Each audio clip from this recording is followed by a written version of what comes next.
Good day mga ka-sports natin dyan. Zeus Coffee kontra sa PLDT.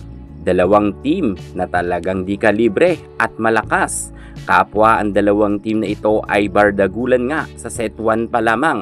Ayaw magpaiwan sa scores. Talagang kung sino dito ang mananalo kasi alam naman natin na dediretso nga para sa battle for gold at ang matatalo para sa battle for bronze.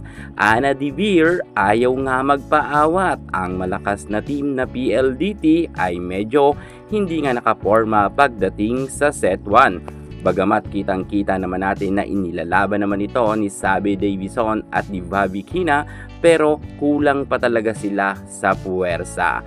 Pero itong si Ana De Veer talagang walang takot. Ang tapang-tapang talaga. Kita naman natin na talagang sa first set pa lamang naka 17 points na agad ito. Grabe talaga itong si Ana De Veer para talagang siya na ang bumuhat ng Zeus Coffee. Set 1 pa lang ito at ang mga local players nga ng Zeus Coffee ay hindi man masyado nagkakaroon ng puntos, pero napaka-importante rin na kapag kailangan ng puntos ay naibibigay naman nila ito.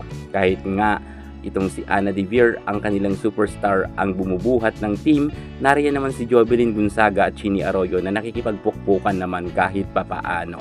At kita naman natin na talagang nag-shine nga sila pagdating dito sa duluhan ng laban. Dahil nagkaroon lang naman sila ng score na 25 at 22 naman sa PLDT. Grabe, napako nga sa 22 ang PLDT at tinapos nga to ni Chinny Arroyo sa kanyang powerful attack. Congratulations sa PLDT at sa Zeus Coffee. Ang gandang laban pa rin. At panalo nga sa set 1 ang Zeus Coffee.